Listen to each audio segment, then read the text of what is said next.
नमस्कार दोस्तों, स्वागत है आप सभी का हमारे इस चैनल सनातन ज्ञान गंगा पर। दोस्तों, अगर आप जीवन में कुछ नया सीखना चाहते हैं तो इस चैनल को सब्सक्राइब जरूर करें। श्री शिवाय नमस्तुभ्यम। हर हर महादेव।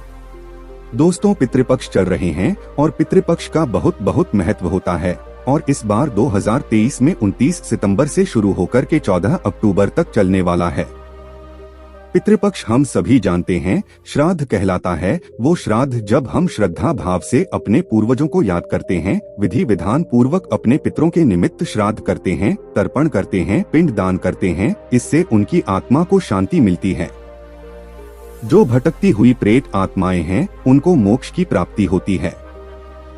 दोस्तों, पितृपक्ष पक्ष में पूर्वजों की आत्मा की शांति के लिए आपको दान पुण्य भी करना चाहिए। इससे पितृ प्रसन्न होते हैं और जो आपके पूर्वज हैं वो आपके कुल को सुख समृद्धि का आशीर्वाद देते हैं। उनके निमित्त कोई भी कार्य करते हैं। इस पितृपक्ष में चाहे दान पुण्य हो, चाहे जल तर्पण हो, चाहे पिंडदान हो, चाहे कोई नारायण बलि नाग वाली कोई भी प्रकार के नाड़ी श्राद्ध आदि हो, तो पितृदोष उत्पन्न नहीं होता। और अगर आपके जीवन में पितृदोष है, आपके भी जीवन में पितृदोष ने तहलका मचा रखा है। अब पितृदोष अगर लग जाता है तो क्या क्या होता है? दोस्तों, सबसे पहली चीज तो पितृदोष जिस घर में बना होता है उस घर में कभी भी शांति नहीं आती, सुख नहीं आता, कलह मची रहती है, संतान के ऊपर बाधाएं आती हैं, संतान की समस्या होती है, बच्चों के विवाह नहीं होते, बच्चों के विवाह ब्याह शादी में बाधा उत्पन्न होती है या होती ही नहीं है। आर्थिक परेशानियां घेर कर रखती है, धन का अभाव बना रहता है, घर के लोगों का स्वास्थ्य खराब रहता है, धीरे धीरे शरीर कमजोर होने लगता है। और जो आपस में दो लोग अगर बैठ भी कभी प्यार से तो कहते हैं कि लड़ाई होकर के सभी लोग उठ जाते हैं, सभी एक दूसरे से मन में वैमनस्यता का भाव रखते हैं, यानी जलन भावना का भाव रखते हैं। हर एक व्यक्ति परिवार में मानसिक रूप से परेशान रहता है। मानसिक विक्षिप्तता कई केस में तो पागलपन तक आ जाता है और कभी भी अपने पिता से, अपने जो रिलेटिव उनसे संबंध नहीं बन पाते। अगर आपके भी घर में इस प्रकार के लक्षण है तो समझ जाएं कि पितृदोष से आपका परिवार ग्रसित है और इस प्रकार से आपके जीवन में अगर दैहिक, भौतिक और मानसिक पीड़ा छाई हुई है तो कहा गया है कि पितृदोष का तुरंत उपाय करना चाहिए, पितृदोष की शांति करानी चाहिए, अपने पितरों को प्रसन्न करने के लिए कार्य करने चाहिए, उनसे आशीर्वाद की कामना करने के लिए उनके निमित्त आपको कार्य करना चाहिए। वैसे तो पितृदोष से बचाव के लिए बताता हूँ कि आप हर अमावस्या तिथि पर उनके निमित्त कुछ न कुछ दान पुण्य किया करें। अभी पितृपक्ष चल रहे हैं तो कुछ मत कीजिए, अपने पितरों को अपने हाथ के अंगूठे से जल अवश्य तर्पण कीजिए। हथेली में जल ले लीजिए और अंगूठे से पिंड पर है या चावल का छोटा पिंड बना लीजिए। आपको मैंने सारे घर में तर्पण विधि बताई हुई है, किस प्रकार से घर में आपको तर्पण करना चाहिए। दोस्तों, आप अपने पितरों को जल चढ़ाकर देखिए। हमारे हाथ में पितृ तीर होता है, तो जिनको मालूम नहीं उनको बता देता हूँ। हथेली में अलग अलग जो ग्रह होते हैं, हमारी हथेली में बहुत सारे आप देखेंगे उठे हुए भाग होते हैं, इनको हम पर्वत कहते हैं। तो इसमें जो तर्जनी उंगली होती है और अंगूठा होता है, इसके बीच का जो भाग होता है यह पितृ देवता का होता है, इसे पितृ तीर्थ कहा जाता है। और इसी वजह से जब हम जल देते हैं तो इसके द्वारा आपको अपने पितरों को जल देना चाहिए। इस पितरों को मुक्ति मिलती है। दोपहर का समय ही पितरों का समय माना गया है। सूर्यास्त के बाद कभी भी पितृ पूजा नहीं करनी चाहिए, क्योंकि पितृ कौन होते हैं? हालांकि हम पितृ कहते हैं, लोग सोचते हैं कि पितृ मतलब पिता नहीं, पितृ होता है प्रेत का भ्रंश यानी प्रेत होते हैं। इसलिए रात के समय इनको भोजन पानी देने से यह जागृत हो जाते हैं। इसलिए कभी भी पितृ की जो पूजा है उनको भोजन पानी देना है। शाम के पहले दीजिए। क्या करेंगे? रोज धूप दी थी 16 दिन गाय के गोबर से बने हुए कंडे चला लीजिए। जब कंधों से धुआं निकलना बंद हो जाए तो पितरों का ध्यान करते हुए जो अंगारे हैं उस पर गुड़ घी डाल दीजिए। गुड़ घी डालने के बाद हथेली में जल लीजिए, थोड़े से काले तिल ले लीजिए और अंगूठे से पितरों का ध्यान करते हुए अंगूठे की ओर से, जैसे मैंने समझाया है, पितृ तीर्थ से पितरों का ध्यान करते हुए ओम शर्मा भव पितृदेवो नमो नमः, ओम सर्व पितृभि नमो नमः यह बोलते हुए जमीन पर जल को छोड़ दीजिए। दोस्तों, इसके बाद आप चाहे तो दान पुण्य कर सकते हैं, ब्राह्मण भोजन करा सकते हैं, गौमाता के निमित्त दान कर सकते हैं, किसी गौशाला में दान कर सकते हैं, चारा डाल कर सकते हैं, और नहीं तो घर में ही रोटी जो बनाएंगे पहली रोटी बनाते हैं गौमाता की, और एक रोटी मित्र की बनाई है उस पर घी और गुड़ रख करके आप किसी भी गोमा को खिला दीजिए, किसी गरीब को दे दीजिए। हरी हरी घास आप गाय माता को खिला सकते हैं, जरूरतमंद लोगों को भोजन है। दोस्तों, बहुत कम लोग जानते हैं, आपको एक विशेष उपाय आज बताता हूं कि पितृपक्ष में अगर आप कुछ ना कर सके, भगवान विष्णु का पूजन करते हैं। समझे पितृपक्ष में क्यों करते हैं? भगवान विष्णु की आराधना, पितरों की पूजा करने का मतलब है सीधा सीधा भगवान विष्णु का पूजन करना, वो ही सबके पितृ है। और पितृपक्ष स्वयं भगवान राम ने भी भगवान विष्णु के पितृपक्ष मर्यादा रख करके उनकी पूजा की थी। उन्होंने पूजा कहाँ की थी? लक्ष्मण घाट पर की थी, गया जी में। और जगतपति भगवान विष्णु जगत के पालनहार, मोक्ष के दाता है, वही पिता है, और वो ही सृष्टि के एकमात्र ऐसे देवता हैं जो सृष्टि के पालनहार है, और मृत्यु उपरांत भी मनुष्य को मोक्ष की गति वो ही प्रदान करते हैं। अगर व्यक्ति अकाल मृत्यु से मर जाता है तो क्या होता है? नारायण करवाना पड़ता है, नारायण बलि द्वारा पूजन किया जाता है, और इसीलिए उस नारायण बलि में भगवान विष्णु ही उसके अधिपति है, और भगवान विष्णु की पूजा करने से ही पितृ फिर संतुष्ट होते हैं। इसलिए विष्णु भगवान की पूजा इन 16 दिनों में अवश्य करनी है। आश्विन माह के कृष्ण पक्ष की प्रतिपदा से लेकर अमावस्या तक जब पितृ अपने परिजन से मिलने आते हैं, उनकी आत्मा धरती पर उतरती है, तो ब्रह्मांड की जो ऊर्जा होती है, उस ऊर्जा के साथ साथ पितृगण पृथ्वी पर चारों ओर व्याप्त रहते हैं और अपने परिवार से मोक्ष प्राप्ति के लिए जल मानते हैं। तो कुछ करें न करें, आपसे कुछ ना भी हो तो मात्र तुलसी और गंगाजल से आप तर्पण कर दीजिए, इससे भी आपके पितृ प्रसन्न होते हैं। और क्यों किया जाता है, इसकी बड़ी खूबसूरत सी कथा भी आती है। दोस्तों, महेश मतीपुरी के राजा इंद्रसिंह जो थे, वो बहुत धर्म पूर्वक प्रजा के उद्धार के लिए कार्य करते थे और भगवान विष्णु की भक्ति करते थे। एक दिन देवर्षि नारद उनके दरबार में आए और राजा ने बहुत प्रसन्न होकर उनकी सेवा की। उनके आने का कारण पूछा। देवर्षि नारद ने बताया, मैं यम से मिलने यमलोक गया, वहाँ मैंने देखा तुम्हारे पिताजी को। उन्होंने बताया कि व्रत भंग होने के दोष से वह यमलोक की यातनाएं झेल रहे हैं, इसलिए उन्होंने तुम्हारे लिए संदेश भेजा है कि तुम उनके लिए पितृ एकादशी का व्रत करो।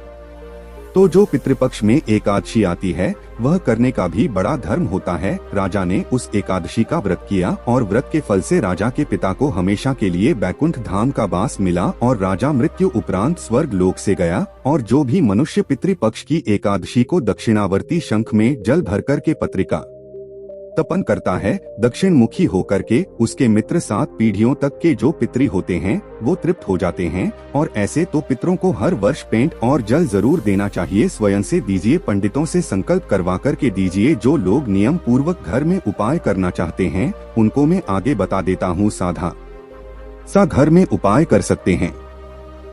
दोस्तों, सुबह सुबह साफ वस्त्र धारण कीजिए, पूजा स्थल की साफ सफाई कर लीजिए, समय सिन्हा लीजिए। सूर्योदय के हमेशा कहता हूँ 2 घंटे के अंदर उठकर नहा धोकर के आपको सूर्य देवता को 1 लोटा जल देना चाहिए।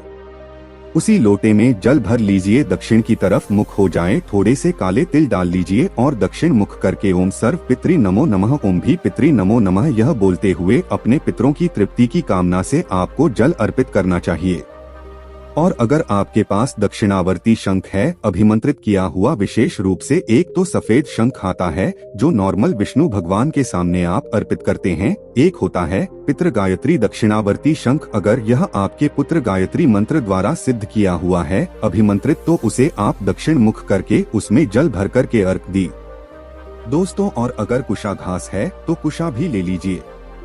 साथ में कहते हैं कि कुशा और श्री हरि विष्णु के अंश से ही बना है और इसके अंदर अमृत तत्व का वास होता है। तो कुछ के जल से आप चाहे तो पितृपक्ष में शिवजी का अभिषेक कीजिए, इससे भी आपकी बाधाएं दूर होंगी, पितरों को मुक्ति प्राप्त होती है। और नहीं तो आप दक्षिणावर्ती शंख में या ऐसे ही हाथ में कुशा हाथ में लेकर कि पितरों को दक्षिण मुख होकर जल अर्पित कीजिए, इससे श्राद्ध की प्रक्रिया पूरी होती है। आप चाहे तो कुशा जल में डालकर के स्नान कीजिए, इससे भी मन डिप्रेशन जो होता है, मन की प्रॉब्लम होती है, वो दूर होती है। दोस्तों, आपके पास अभिमंत्रित अगर दक्षिणावर्ती शंख है तो इससे आप पंचामृत भरकर उसमें भगवान विष्णु की कोई भी सुंदर मूर्ति ले लीजिए। खड़े हुए अष्ट धातु में बनी हुई कोई मूर्ति हो या फिर कोई चांदी की सुंदर मूर्ति हो, इस प्रकार से मूर्ति लेकर के भगवान विष्णु की आप उससे अभिषेक कीजिए या भगवान विष्णु के शालिग्राम स्वरूप जो होते हैं उनका भी अभिषेक कर सकते हैं। पंचामृत से उनको स्नान कराइए, साथ ही साथ दक्षिणावर्ती शंख में जल और काले तिल भर करके उनको स्नान कराएं। बोलते जाइए ओम नमो भगवते वासुदेवाय, ओम सर्व पितृभि नमो नमः। दोस्तों, आप देखिए बड़ा से बड़ा पितृदोष होगा। कोई भी आपके पितृ अगर नाच भी रहे हैं, क्रोधित है, तो भी वह शांत हो जाते हैं। शंख से वास्तु दोष पितृदोष ही दूर नहीं होता, इससे आरोग्य वृद्धि भी होती है, आयुष्य की प्राप्ति होती है, लक्ष्मी प्राप्ति होती है, संतान प्राप्ति होती है, विवाह आदि की रुका दूर होती है। इसलिए इस बार पितृपक्ष में किसी भी दिन आप पितृ गायत्री जो शंख होता है, दक्षिणावर्ती शंख या ऐसे ही प्लेन दक्षिणावर्ती शंख लिए। युद्ध विरोधी 100 फुट होता है, ये में चमत्कारी लाभ के लिए भी जाना जाता है। नॉर्मल कोई भी दक्षिणावर्ती शंख हो जाएं, पुत्र गायत्री हो, नॉर्मल सफेद शंख हो। इसकी उत्पत्ति समुद्र मंथन के समय सागर से हुई थी और इसके शीर्ष में चंद्र देवता का वास माना गया है, मध्य में वरुण देवता का, पृष्ठ भाग में ब्रह्मा का वास माना गया है और आगे के भाग में गंगा, यमुना और सरस्वती का वास माना गया है। तो इस शंख के जल से कहा जाता है, जो भी मनुष्य स्नान कर लेता है और अपने पितरों को जल अर्पित कर देता है, उसे संपूर्ण तीर्थों में स्नान का फल प्राप्त हो जाता है। उसके संपूर्ण जो पितृ होते हैं, 7 पुश्तों के पुश्तों तक के पुत्र उसके शांत हो जाते हैं। जहां पर यह दक्षिणावर्ती शंख रहता है, वहां भगवान श्री हरि भगवती लक्ष्मी साथ सदा निवास करते हैं, अमंगल घर से दूर भाग जाता है। और कहा गया है इस अनोखे शंख के लिए कि सीधे हाथ की तरफ खुलने वाले शंख को यदि पूर्ण विधि विधान के साथ लाल कपड़े में लपेट कर रख दीजिए अपने घर के स्थान पर, तो हर तरह की परेशानियों का हल हो जाता है। हमेशा ध्यान रखना चाहिए, दक्षिणावर्ती शंख भी कई प्रकार के आते हैं।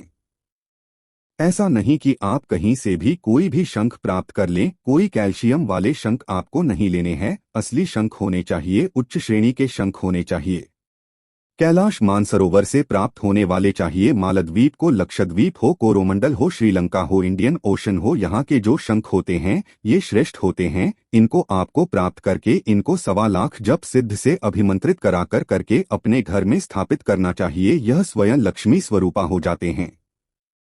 निम्न कोटि के शंख अगर आप ले भी लेते हैं, उनकी सिद्धियां प्रॉपर ना की जाए तो वो सुचारू रूप से फल नहीं देते। और इस बार पितृपक्ष में प्रत्येक दिन आपको हो सके अगर पॉसिबल है तो दक्षिणावर्ती शंख में काले तिल और जल भरकर ओम सर्व पितृभि नमो नमः, ओम सर्व पितृभि नमो नमः यह बोलते हुए दक्षिण मुख करके अपने पितरों को जल चाहिए दोस्तों। और फिर थोड़ा सा धूप करके उनको भोजन अर्पित, जो भी सात्विक भोजन आप बनाएं वो आप अर्पित कर दीजिए। आप देखिएगा आपको बड़े से बड़े पितृदोष से अवश्य मुक्ति मिलेगी। और भगवान विष्णु की, भगवान की सुंदर खड़ी हुई अष्ट धातु या चांदी की अभिमंत्रित मूर्ति हो तो उसको आप दक्षिणावर्ती शंख से अभिषेक कीजिए।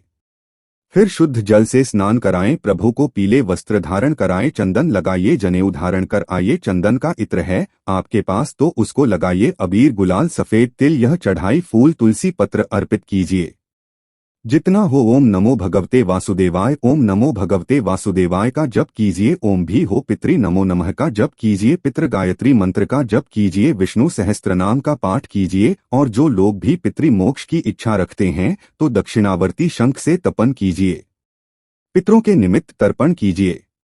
आप देखिए कैसा चमत्कार आपके जीवन में होता है। आपके साथ पीढ़ियों के पितृ तृप्त हो जाएंगे। लक्ष्मी नारायण की पूजा में सफेद या पीले पुष्प आप यूज करें, सफेद कमल हो तो वह यूज करें। और एक उपाय और बता देता हूँ दोस्तों, आप चाहें तो इस दिन 2 कलश ले सकते हैं। एक कलश को जल से भर दीजिए, उसमें पीले फूल, सफेद चंदन और पंचामृत डालिए और उसी मिट्टी के ढक्कन से ढक दीजिए।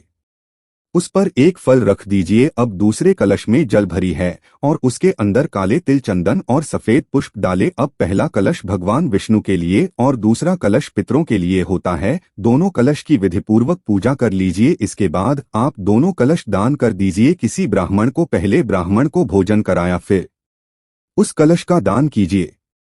दोस्तों, ऐसा करने से भगवान विष्णु और पितृ देवता दोनों ही प्रसन्न होते हैं। उनकी कृपा आपके परिवार पर बनी होती है और परिवार में सुख शांति समृद्धि का वास होता है। दोस्तों, भगवान विष्णु के सामने इस पितृपक्ष जो 5वां उपाय आपको करना है, दान और वृक्षारोपण का भी संकल्प लेना है। उड़द की दाल का दान कर।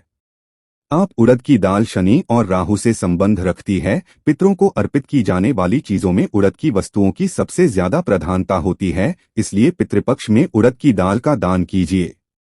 और आंवला हो, तुलसी हो, अशोक हो, चंदन हो, पीपल का पेड़ लगाए। इससे भगवान विष्णु के साथ साथ आपके पितरों की शांति होगी। आपकी कोई पूर्वज जाने अनजाने में किए गए किसी पाप की वजह से यमराज के पास अगर दंड भोग रहे होंगे तो उससे भी उन्हें मुक्ति मिलेगी। तो इस पितृपक्ष में आपको भगवान विष्णु को ये 5 चीजें अर्पित करनी है। आप देखेंगे आपके घर के साथ पीढ़ियों के पितृ घर बैठे तृप्त हो जाएंगे। अगर सामर्थ्य नहीं है तो नॉर्मल श्राद्ध कीजिए और दक्षिणावर्ती शंख से अपने पितरों के निमित्त आप अभिषेक कीजिए, कर लीजिए उपाय। दोस्तों, पितृपक्ष भगवान विष्णु को समर्पित होते हैं। कमेंट बॉक्स में लिखें जय माता लक्ष्मी। दोस्तों, आज के लिए बस इतना ही। मिलते हैं एक और ज्ञानवर्धक वीडियो के साथ। धन्यवाद।